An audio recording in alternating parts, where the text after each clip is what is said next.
Mister, इसके अलावा बॉलीवुड में इन दिनों नेपोटिज्म पर काफ़ी बात हो रही है, तो सो आप कितना बिलीव करते हैं? क्योंकि कंगना ने रिसेंटली कहा कि बॉलीवुड में नेपोटिज्म बहुत ज़्यादा है, तो एज ए एक्ट्रेस कंगना ने वैसे नहीं कहा, प्लीज़ उसको मिसकोट मत कीजिए।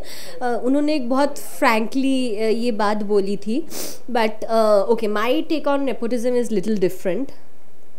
नेपोटिज्म बॉलीवुड में एज सच नेपोटिज्म बोल के एग्जिस्ट नहीं करता है। बॉलीवुड के बारे में काफ़ी मिसकंसेप्शंस है लोगों में, जो कि दूर होना ज़रूरी है। तो यहाँ पे कोई भी इतना बुरा नहीं है जो बोलेगा कि हम सिर्फ इस परिवार के लोगों को लेंगे, सिर्फ फ्रेटर्निटी के लोगों को लेंगे और बाहर वालों को बिल्कुल मौका नहीं देंगे। ऐसा नहीं है, ऐसा कोई नहीं सोचता, कोई ऐसा नहीं बोलता है। But it's just that nepotism exists in a very subtle level. अब सटल लेवल पे कैसे है, उसके लिए मुझे एक एग्जाम्पल देना पड़ेगा आपको। Every day may be 2000 people auditions for different projects. वो ऑडिशन डायरेक्टर नहीं देख सकते 2000 लोगों के ऑडिशंस।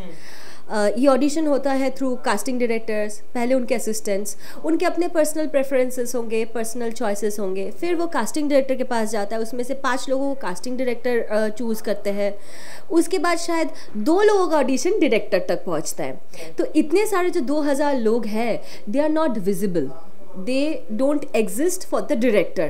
डायरेक्टर को पता ही नहीं है 2000 लोगों में 2 लोग आगे बढ़ते हैं, लेकिन शायद 20 ऐसे लोग हैं जो बहुत ज़्यादा टैलेंटेड है, लेकिन वो 20 लोग विजिबल नहीं होते हैं।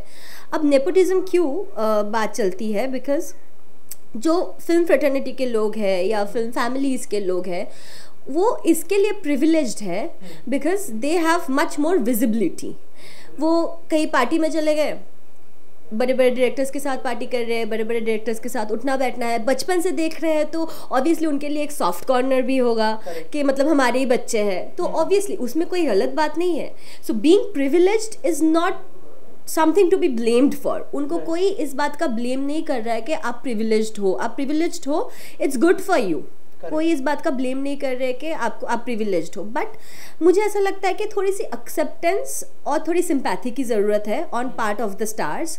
For example, if I talk about Alia Bhatt and Varun Dhawan, who belong to big families, but they are not here because of nepotism. They are here because they are supremely talented. उन्होंने इतने सालों से खुद पे काम किया है, डांस देखो उनका, बॉडी बिल्डिंग देखो, एक्टिंग देखो, हर चीज़ पे काम करके वो आगे बढ़े हैं। इसके लिए वो टिके हैं इंडस्ट्री में क्योंकि वो टैलेंटेड है, इसके लिए नहीं क्योंकि they belong to big families, you know. क्योंकि अल्टीमेट जज तो ऑडियंस होता है। एक बड़ा फिल्म आपको मिल जाएगा नेपोटिज्म से, लेकिन उसके बाद क्या? अगर ऑडियंस आपको एक्सेप्ट नहीं करेगी, आप आगे कैसे बढ़ोगे?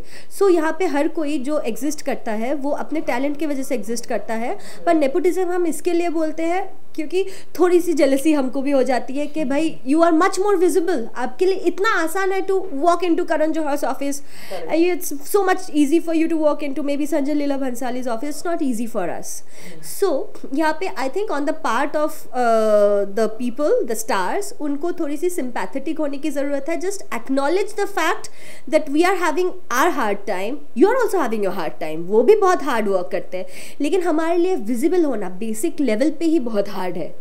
सो that is something, but it's nothing to be blamed for. Nepotism के लिए किसी को ब्लेम करने की जरूरत नहीं है और इसको इतना बड़ा इशू बनाने की जरूरत नहीं है, क्योंकि कोई जानबूझ के नेपोटिज्म को नहीं करता, पुश नहीं करता, ये बस हो जाता है ऑटोमेटिकली। ऑब्वियसली अगर मैं अगर if I am somebody big from Bollywood और एनी अदर इंडस्ट्री, मैं तो चाहूंगी ना कि मेरे बच्चे आगे बढ़े, इसमें कुछ गलत बात नहीं है। This is completely fine. We are only saying कि we have a hard time sorting out the visibility. Correct. That is the only thing. So they just needs to be little sympathetic and acknowledge the struggle of the outsiders. That's it. Right. जैसे मैं आपसे agree करता हूँ, जैसे आपने last जो statement दिया, इसके अलावा सोनाक्षी ने हाल ही में कहा था कि डॉक्टर का बेटा डॉक्टर बनता है, इंजीनियर का बेटा इंजीनियर बनता है, तो उसमें कोई बुरी बात नहीं है। तो I you agree with this?